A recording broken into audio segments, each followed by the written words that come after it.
programming, we saw that there is a combination of this accumulator register and these flag registers. I mean, these flag registers and accumulator could be used independently as well as in combination, which is called as program status word, right? Then we have these pair of BC register, DE register, and HL register. HL register, when used together, it can accomplish the purpose of a pointer together with this M register. Similarly, BC and DE register pairs could also be used to achieve the same purpose, but not in the way HL and M achieves that. With HL and M, if you copy the address of any external memory location into the HL register pair, M will automatically have the data of that particular memory location, right? Or if you change the value of M, that memory location will have the exact same data that M is containing. So same case can be done with BCDE register, but not by using M register, but by using the accumulator register. However, the command set used there is different. I mean, you have to use LDAX and STAX command for loading and storing through BC and DE register pairs. So why do we not call it as a pointer operation? Can somebody quickly elaborate till other people are joining?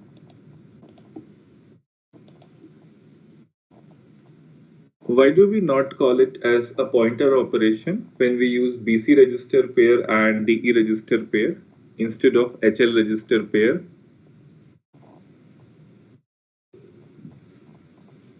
Can somebody answer that?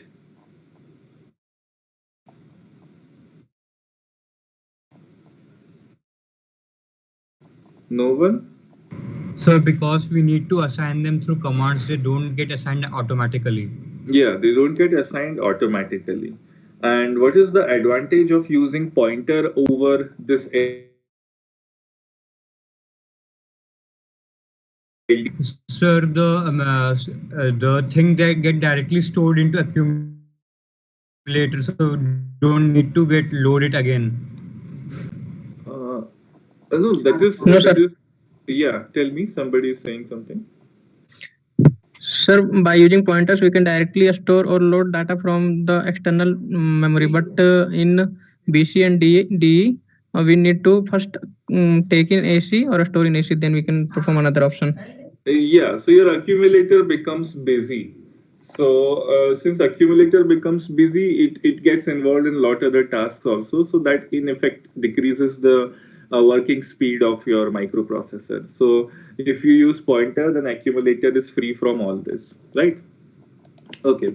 So this was regarding these registers. Then we had this stack pointer and program counter. We have already seen program counter. Today we will also focus on program counter, stack pointer, and this program status word combinedly. So this is the purpose of today. We are going to study these three registers primarily: program counter, stack pointer, and program status word. And we will see some pilot programs of how to use them. And while studying them, we will come to know how to determine the size of every instruction. As in one of the laboratory sessions, I said that the size of MVI A,05H, it is 2 bytes, and the size of say LDAX, and then after that, if you have written any register pair, it is something. So how is that size determined? Or is there any formula, or do we have lookup table kind of thing from where we can get that idea? So that's all we are going to discuss in context of program counter and size of every instruction. Then we will also see how to use the stack in 8085 and the usage of program status word in conjunction with how to make subroutines or methods or functions. I'm sure you must have learned functions in C and C++ programming. So we will see how functions are different here and how to make functions here. Also, we will see the usage of label, right? As when we made loops in the laboratory session, we frequently made the use of labels. So how are labels interpreted in assembly language programming, and actually what are they? So these are few topics that we need to address today. And today is the last lecture for understanding the basic programs of 8085. From tomorrow onwards, we are going to start the actual hardware model, because this much familiarity is enough for us to start the 8085 internal architecture, right? So let me begin the today's session by first of all showing you a small pilot program for understanding the program counter. Although we already know what program counter is, but we now want to understand the how the size of instructions is calculated, right? So, so this is my program set.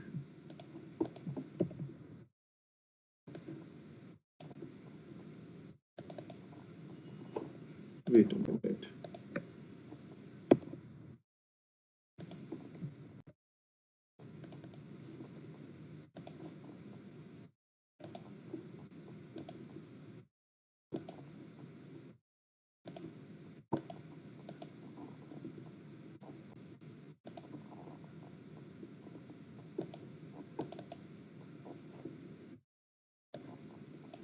Yeah, so is this program visible to everyone? Yes, sir. Yes, Okay. sir. So this is a fairly simple program, right? What we have done here is I have moved a value of 0AH in B register, and then I have moved B register into A register. I have simply incremented A register and halted the system. This is not achieving anything. This is just a simple program to understand how program is stored in external memory and how actually the size of every line is calculated, the size of every instruction is calculated, right? So obviously, do you believe that the program is stored inside the 8085 computer, or is it stored in the external memory? Let's be very clear about this first. Where should the program be stored? I mean, you have written this program, so where would you keep this program? Inside 8085 or outside 8085?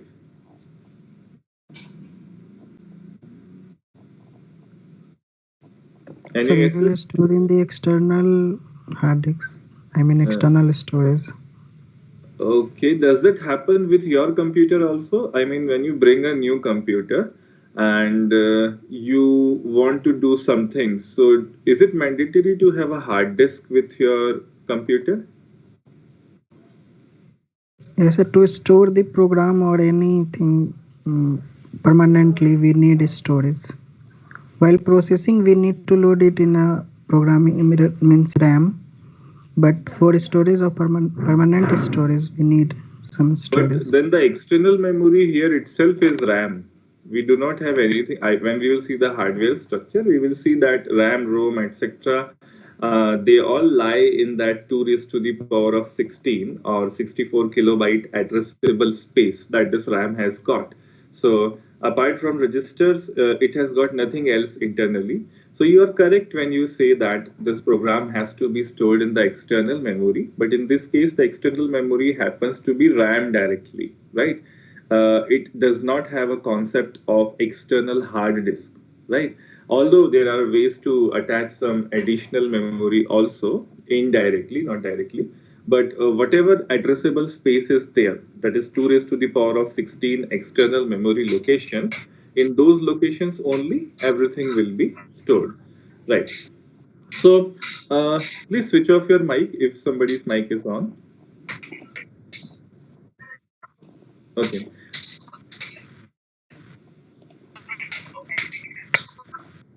Yeah.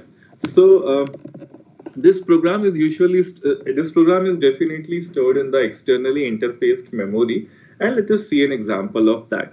When we started writing our program, I said that the value of program counter will be 4200, isn't it? Yes, sir. So how is it 4200? Is it a fixed number? No, the answer is no. It's not a fixed number. It depends on vendor to vendor. I mean, I'm not sure how many of you have actually assembled your computer by yourself, because these days we have an concept of getting the pre-assembled computers and we buy that. So everything is fixed by the vendor and given to us. But in our days when computers were not that new to people, We used to go to hardware shops, we used to purchase monitors separately, we used to tell them that this much should be the amount of RAM in my computer, this much hard disk is needed, and in your front, that person will assemble the computer, right? So similarly, this 8085 can also be assembled in various configurations. It is not necessary that the full external memory range, that is 2 raised to the power of 16 addresses, will be wholesale used for only memory, right? So there are various things that can be done with that. And because of that, the starting address from where you will store your program is also different for every vendor. For this particular GNU 8085, by default, it happens to be 4200, right? So let me just assemble this program. So this program has been assembled, and you can see that program assembled successfully is displayed here. That means now the program is actually stored in the external memory. And you have this memory tab here. So let me just put here 4200 in hexadecimal, and let me see here. What do I see here? Before 4200, everything else was 0. And after 4200, you will see that there are some numbers which are written, right? 6, 10, 120, 60, 118. So any guesses of what these numbers could be?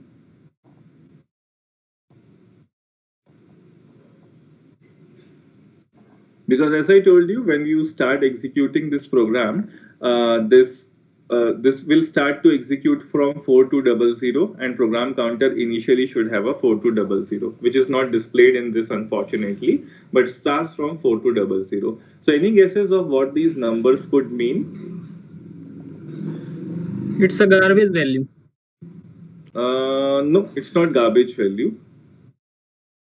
So the program which we have stored in the external memory. Yeah, the program which is stored in external memory is represented in form of these numbers, right? So first of all, let us understand why it is not a garbage value, because whenever you want to run a program, it has to be stored in external memory. And machine understands only binary numbers, that is ones and zeros, right? So a string of ones and zeros is stored there, and the decimal equivalent of these two, the decimal equivalent of these all lines is stored here, right? Although we said that we will be seeing everything in hexadecimal format, but here the memory is displayed in form of decimal numbers. So if you want to see range of this, obviously I told you that at every memory location you can store only 1 byte numbers. So this single number can have a value from 0 to 255, right? So ultimately 8 bits are stored here. Is this absolutely clear to all of us? Yes or no? So please repeat once again. We have got various lines in our program, right? And these lines may be of 1 byte or 2 byte or 3 byte or 4 byte or so on and so forth, right? So the default size is byte for every instruction. So instruction could consume multiple number of bytes, right? So for example, as I told you that MVI A0AH, it consumes 2 bytes. Yes or no? We have discussed this in our laboratory session that Yes, MVIB0AH will consume 2 bytes. So the first 2 bytes that you see in this memory, 6 and 10, will correspond to MVIB0AH. First 2 bytes will correspond to this particular instruction. Similarly, second instruction, it will only consume 1 byte, move A, B. So it will consume only 1 byte, which is this 120H. The third instruction is INRA, which will consume only 1 byte, so that is 60. And last instruction is HLT, which will be 118, right? Please switch off your mic if your mic is on.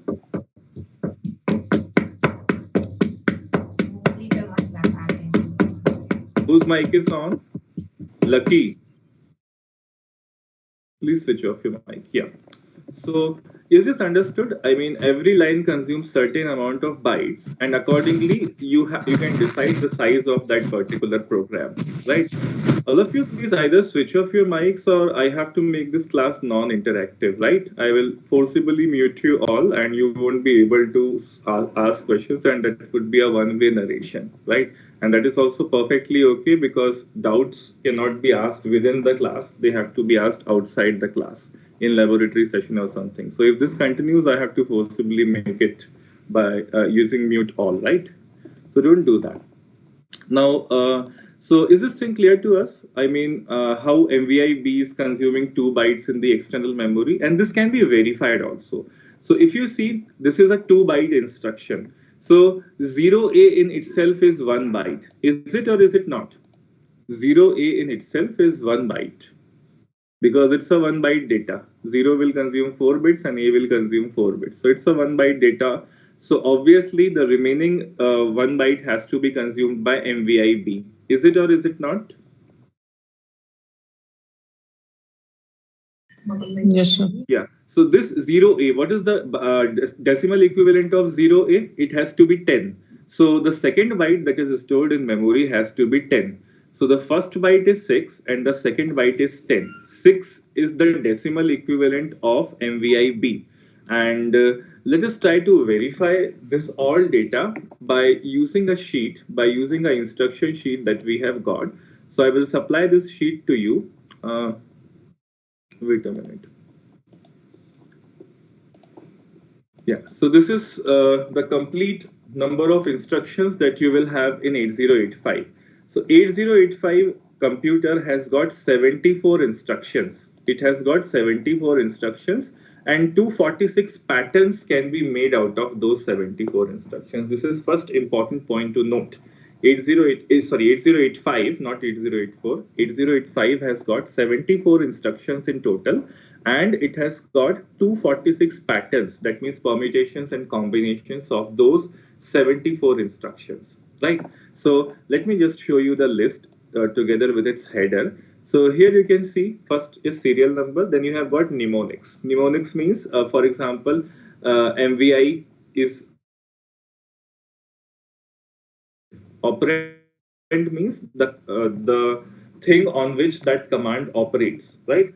And then you have got the opcode in hexadecimal. Hexadecimal opcode means the hexadecimal equivalent value of that particular instruction. And opcode in decimal is also given for ready reference, because in the software we can only see it in decimal for the data part. And how many number of bytes are consumed is given by this particular column. So let us see our some familiar instructions. For example, let me just show you move instructions. So we have seen these move instructions quite a lot in our programming sessions. So you can see that there are instructions like move A comma A, move A comma B, move A comma C. I mean, all the possible combinations where A can be your destination and A, B, C, D, E, H, L, M. So all of these registers could be used by the programmer. Similarly, if you see for B register as destination, so B has been the destination and A, B, C, D, E, H, L are used here. So move is one single command, or move is one single mnemonic. And you can see that there are multiple combinations of this move command, right? Multiple combinations of this move command you can see here, right? After that, you have got MVI, and MVI has also got various formats. A, B, C, D, E, H, L registers and M registers can be used as the destination, and data can be fed into that, right? So, I mean, there are various combinations of MVI command also. So that's what I meant to say, that it has got 74 instructions and it has got 246 patterns of that. So 74 instructions means out of that, move is one instruction and move has got multiple patterns. So the total number of patterns happens to be 246 and the total number of instructions happens to be 74. So is it absolutely clear to all of us? Yes or no? Yes, sir. So now Yes, let us have a look at the instructions that we have written in our program already, right? So, and we will try to see whether it is consistent with our observations that we have made here, right? So, okay, yeah. So here you see the first statement is MVIB and 0AH. For 0A, we already know the decimal equivalent will be 10. So it is 10 here. But let us see the equivalent for MVIB. So for MVIB, we have already seen where MVIB appears. After move, we have got MVI instructions, and this is MVI B comma data, right? So the decimal equivalent as well as hexadecimal equivalent happens to be 6, because 6 in decimal is 6 in hexadecimal. So it has got 6 number of, it is instruction whose decimal or hexadecimal equivalent is 6, and it consumes 2 bytes. So this is the information that I used to give you. Was not information which I calculated somehow, but that information was that information, it actually came from this particular chart, right? And can you actually calculate this size of instructions? I mean, yeah, you can make a good guess because most of the commands are familiar to us while programming. So we can make a good guess of what these commands could consume in terms of memory. So obviously we can see that in MVI B0A, 1 byte is consumed by the data, and MVI B, it will consume only 1 byte. Similarly, move A comma B, I said that it will consume only 1 byte. Why? Because it does not have any data part. It has got only these operands, mov A comma B. So I will just say that it consumes 1 byte. So it comes through experience also. However, there are methods to calculate this also, but then we are not going into the details of that. So this is how your program is stored in memory. And if this chart is given to you, you can easily say that this much is the amount of memory locations that my program will consume, right? So halt is a very important instruction whose decimal equivalent is 118, because you will see this halt instruction at the end of every program. So let us see the hexadecimal value of this halt code, and it is 76. In hexadecimal, it is 76 and 118 for decimal value. So this is a very important instruction, and this hexadecimal value should be remembered by all of us because it will be used in functions programming, right? So this is how programs are stored in memory and their byte sizes are calculated. And now what we are going to do is we are going to study stack. So stack, we said that it actually starts populating from the very bottom of memory, right? So how do you reach to the bottom of the memory? One way is you just scroll this memory and go to the bottom of the memory. Or you can also put the last address, FFFF and H. So you will be able to see the last address as FFFH. Okay, it expects this in capital, FFF. Okay, it is not taking it as FFFF. So I will let you know the reason. Let me start from FFF0H. 0H 65535.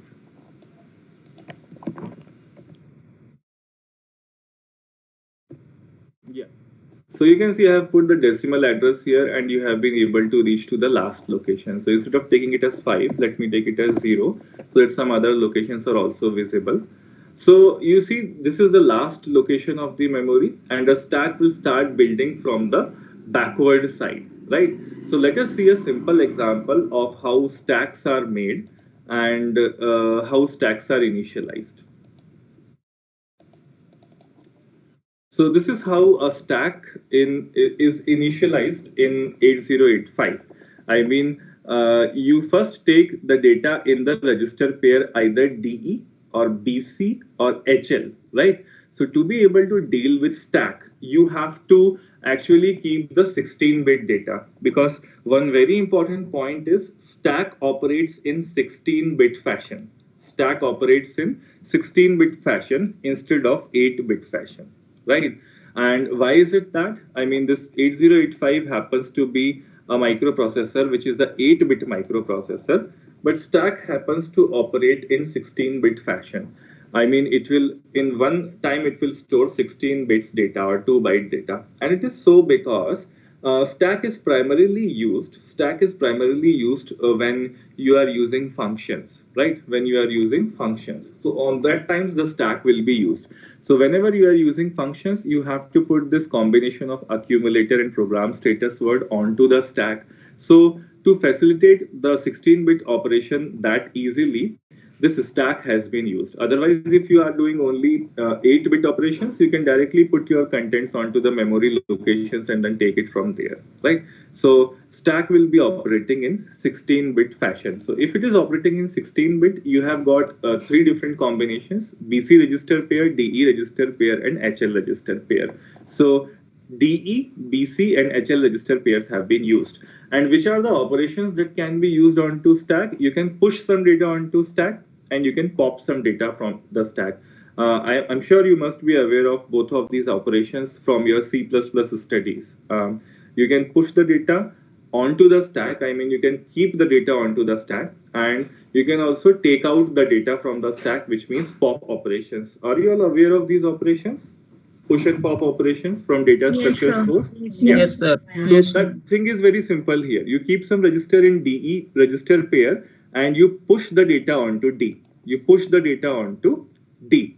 So, you push the data onto stack by specifying the first letter of the pair that you are using. So it will take the register data of DE register pair and store it onto these 2 locations. Now, which register will get where? Let us see by executing this. So before execution, there is a push command. I mean, first of all, we have tried to move the register pair data DE into these 2 locations. Then we will try to push the data from BC register pairs after that.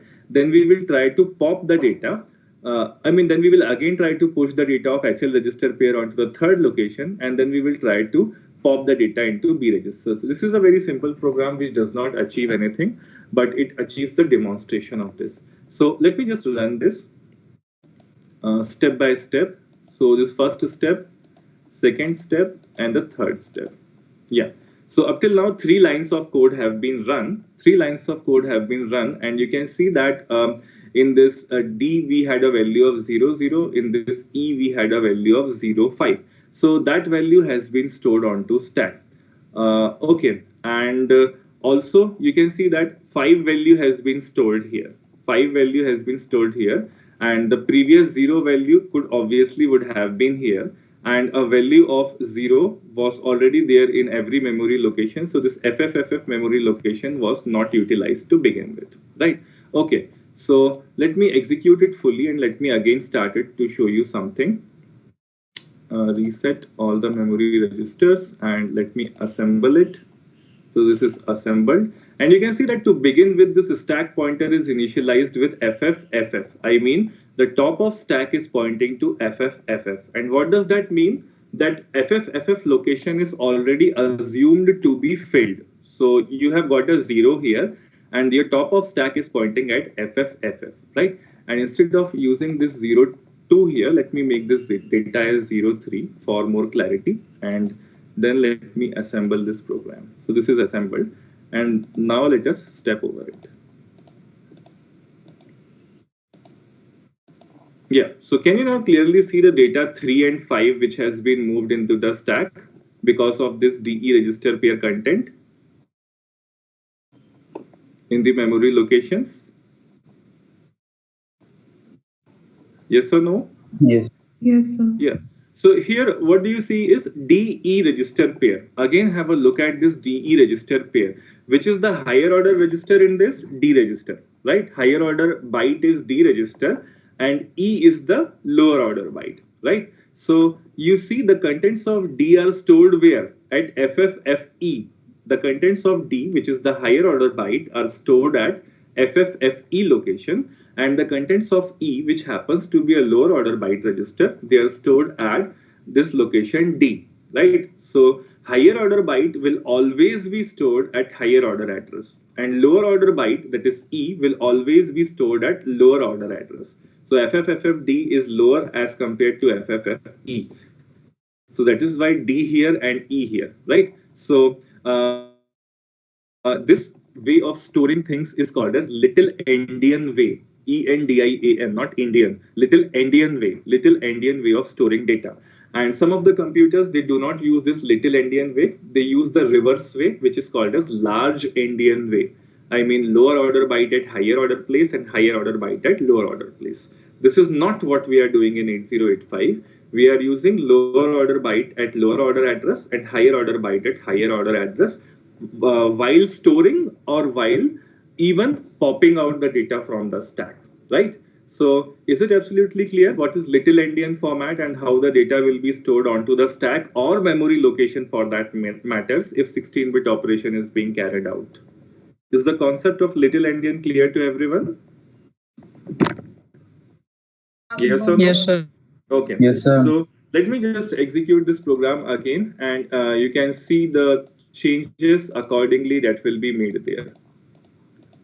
And tell me if you feel anything which is out of sync. I mean 0305, so 0305 has been stored here. Then 2 and 55, so 2 is stored here, and the 55, its decimal equivalent will be 85, so it is stored here. Then after that, you have got this content 0A1, whose equivalent, let us check here, A1, what will be the equivalent of A1? Let us convert it to decimal. So it is 161. So 161 is stored here. And if you actually want to store this 98, 98's hexadecimal equivalent, we can also see. So this is your 98 and its decimal equivalent is 152. So it will be stored one location before that. So instead of this 30, let me keep it as, let us say 25 for a better visibility. So you can see that this 152 has been stored here. Now the interesting part begins here itself. Through this command popb, I will be popping the data, and it would be a trivial question to ask, but let me ask this question. Which register will contain this value of 0A1 and 98 after popping B, popping inside BC register pair? Can someone quickly answer that for me? You have used these three push commands and you have pushed your data onto the stack. Now we are trying to pop the register. We are trying to pop the data from the stack into BC register pair. So by using the little endian format, when you will pop the data from the stack, what will happen inside this BC register pair? Currently the data is 0, 2 and 5, 5. But after the execution of this statement, what will happen to the BC register pair? Can somebody quickly tell me?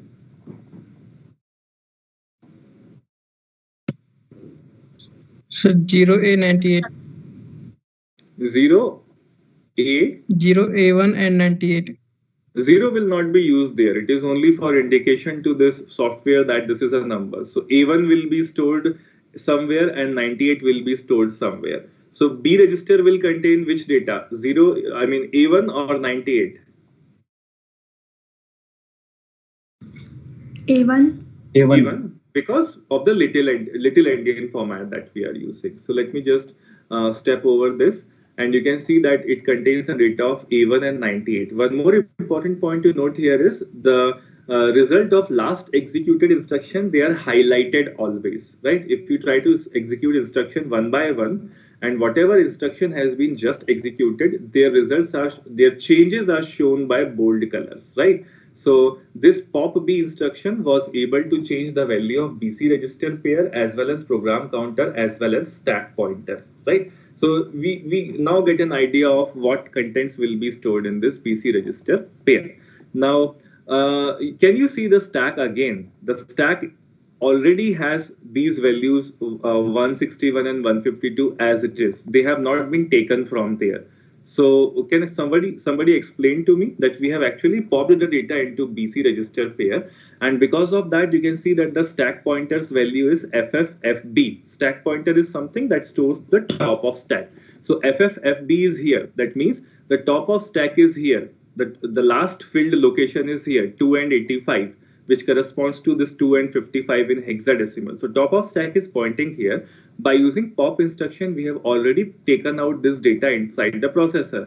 So why has this data not been made as 0? This is very important to know. They have kept this data as it is.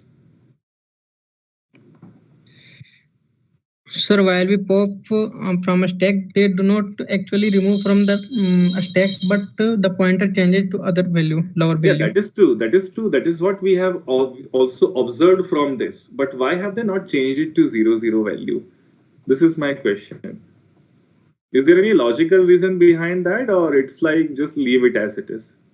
Sir, externally store किया ना program में because No, externally store किया है, but it is a good practice to if you use something in your life, then when you return it to the owner, you return it in the original form. They have taken the external memory, they have used it, but they have left some garbage here. So this sounds very unethical. So is there any logical reason behind that? Yes, there is a logical reason. And that logical reason is simply this. If you try to, not just copy this and clean also, I mean, if you try to make this 0, 0 after usage, it will require an additional memory operation. And that additional memory operation will load the processor. So anyway, this value is harmless. It is not blowing up the microprocessor. So let us keep it here, and now it has become a garbage value. When some program still wants to use the microprocessor, it will take care of what to do with those memory locations, right? Because by default, every program treats the memory locations as having garbage values, right? So it won't be treating these values as it is. So that is why they have left this as it is. Because if you want to clean these locations after the usage of stack, it will require additional memory operation, and that will consume a lot more time. And that is not desired. So that is why they have kept it as it is. Whatever another program will come, it will use these memory locations in their own intelligent way. So is the reason clear to you? Why do we keep these locations as it is even after moving the data? Yes or no? Yes. Yes, sir. Yes, sir. Okay. Okay. So the thing is, same thing happens with the MVI command also. MVI or move commands also. They are copy commands and not cut commands.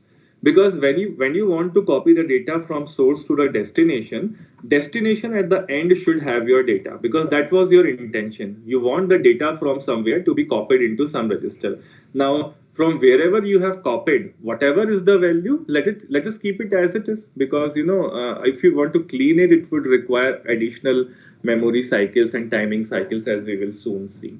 So that is the only reason why they keep this data as it is. So is the stack clear to every one of us? It's a very trivial program to explain, but in laboratory sessions, it will be very helpful for us.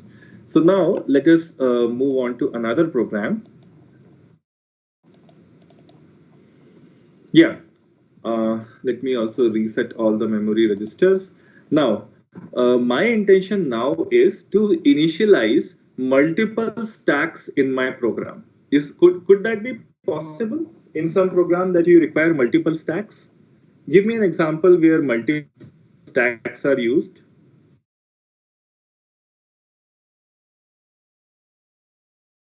Anyone?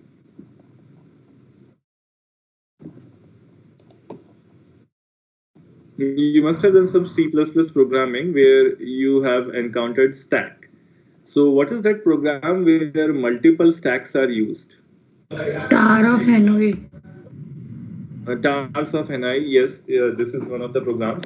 Recursion is one of the general concept where multiple stacks are used. Is it or is it not?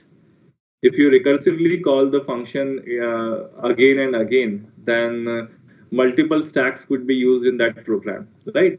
So it is also possible in this particular computer to define multiple stacks. One stack by default will be initialized from the very bottom of the memory location. However, other stacks could be defined from anywhere you want. Or even if you want one single stack in your computer, you could initialize that stack's top of stack location to begin with. And how is that done? That is done by using this command sphl. Sphl means the content of HL register will be moved to the stack pointer sp. So you need to keep some HL value here. I mean, you can keep some value in HL register, and that value can be transferred to the SP register by using this command sphl. Now, there is no direct command for data movement into the register pair SP or PC. So whatever data has to be moved into SP or PC register, it has to be moved through SPHL or PCHL command. PCHL will move the contents of HL register pair into PC register pair. And there is no command like SPBC. BC register pair like HL register pair won't be able to copy some data into SP register pair. So through HL register only, these two register pairs, that is PC and SP, can be loaded, right? There is no direct command for loading them. And once SPHL has been initialized, you know that the top of stack will be changed, right? So let us just try to execute this simple program where we have initialized this SP register by a non-default location. The default location is FFFF.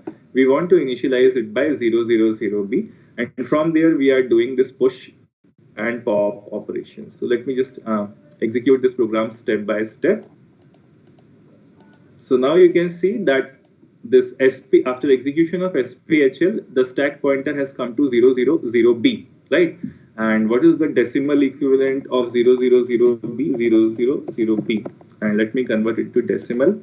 That is 11, right? So let me see at the location number 11 what happens. So let me start it from 0 itself so that we can see the location number 11.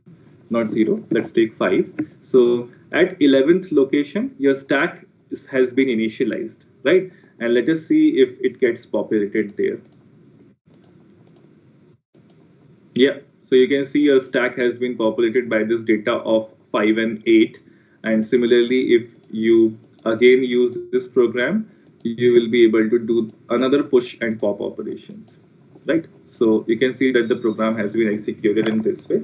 So this is a very simple program to illustrate the concept that you can use any location for beginning the stack. By default, it begins at the bottommost location of memory.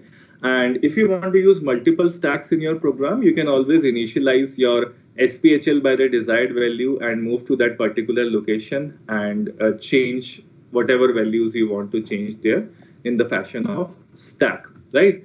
And stack pointer, if it is incremented or decremented, what is the value of its increment or decrement after executing one push or pop instructions? Should it be 1 byte or 2 byte?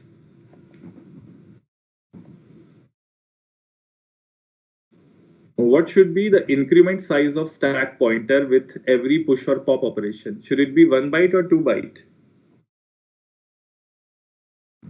Anyone? 1 byte. 1. Byte.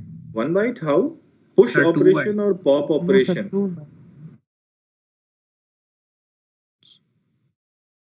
Or 3 bytes? Okay, let us see this. Let us confirm this from this particular program, and we will answer this question. So let me just execute it step by step again. So first of all, let us initialize our stack pointer. So our stack pointer has been initialized by a value of 000B. So this is the value 000B, right? So this is the top of the stack. So next time, whenever we want to fill data, two locations, that is these two locations will be filled. Excuse me, please switch off your mics. You're talking on phones and your mics are open here. Okay. So these locations will be filled. These two locations will be filled because top of stack is here. My intention now is to see what happens when this push D command is executed. So let me reach to that command first. So now DE register pair has the data that we want to keep onto these two locations, that is these two locations. I am going to execute this push D instruction. The value in SP register happens to be 000B, right? So give me some answers, quickly give me some answers on what changes will be there in this SP register after the execution of this command. It is 000B now. So what should be the final value after executing this? Make some guesses and tell me the answer. Stack pointer is something which keeps the top of stack onto it. I mean, which keeps the address of top of stack onto that. So after executing push D command, where do you expect your pointer to reach? I mean, up 0009. 0009 or 0008. Let us execute that and see.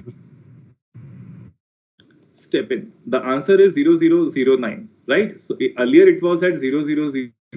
That means we assumed that this location is filled. Next two locations were consumed by the instruction D, and the top of stack points to the location which has already been filled. That means 0009. Is this concept absolutely clear to us now?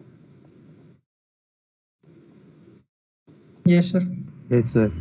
right? So top of stack contains the address which has already been filled. Initially it was 000B, so it was assumed that 0 was already, I mean this location was already occupied. This is similar to what we studied when we took the stack from bottom. The location FFFF was already assumed to be filled, and before that things were being populated, right? So this is a very intricate point to keep in mind. People usually make mistake here because they assume that if 000B is the top of stack, then we should start filling from here. No, it will start filling from the next location. So stack pointer only increments by 2, right? So that's what we wanted to note from here. And now let me load the another program. Program number 11. Yeah, program status word, right?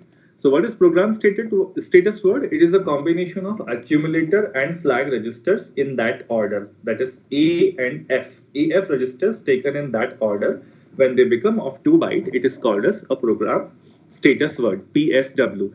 And program status word because at any given point of time, accumulator contains the data on which various commands want to operate, because addition, subtraction, or whatever operations happen, they happen with respect to accumulator, and the results are also stored in accumulator. So accumulator contains the data and result by default, and these flag registers, they contain the status of what has just happened inside microprocessor.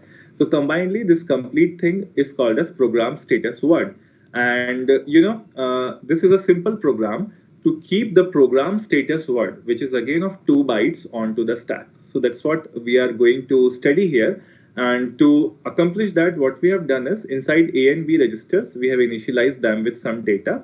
We have added both of these, so some flags will be set or reset here depending upon this addition.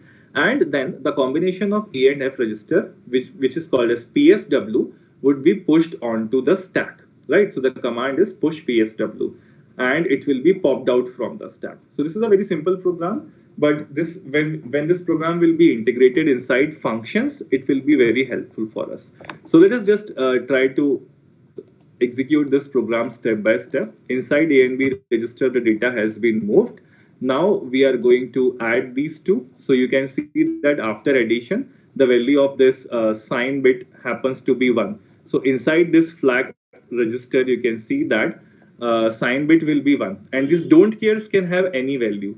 For 8085 microprocessor, this will have a value of 0. This will have a value of 0. And this don't care will have a value of 1.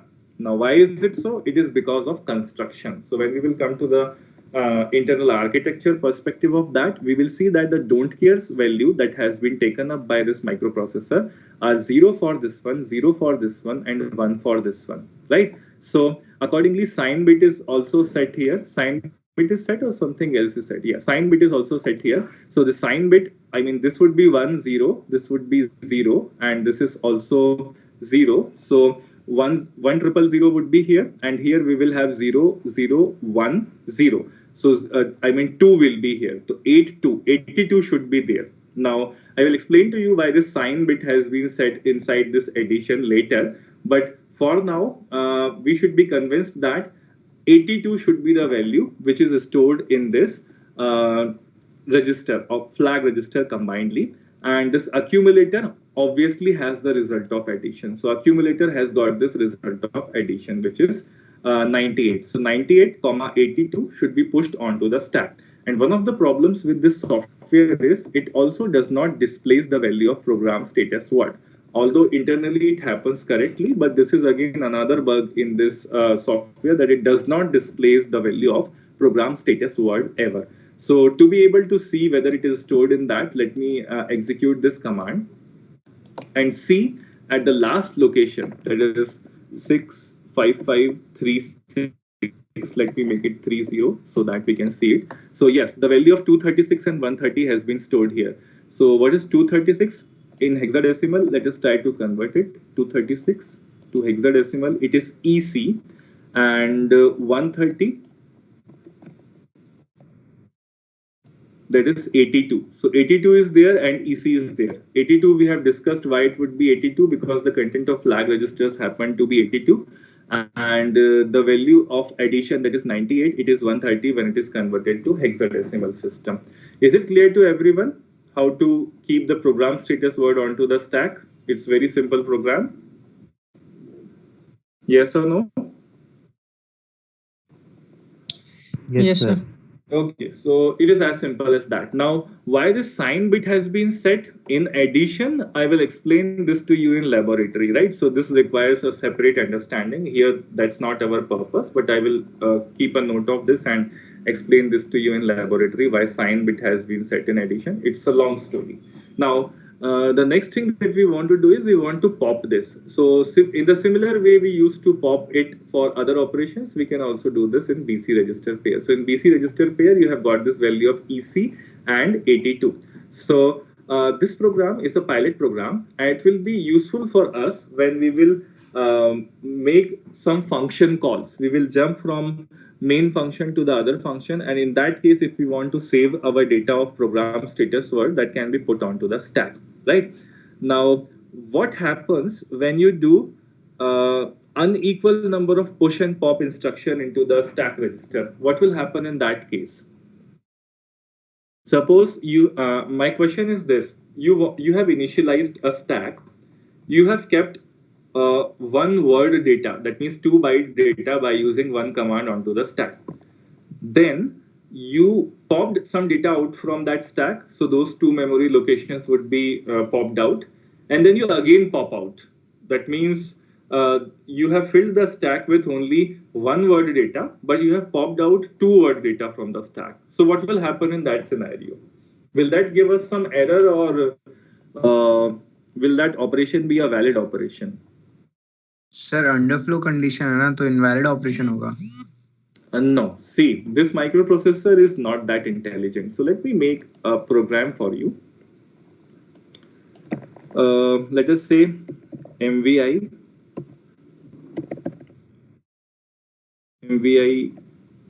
let us say B register. In that we have got a value of 01H. MVI C register. In that we have got a value of 02H.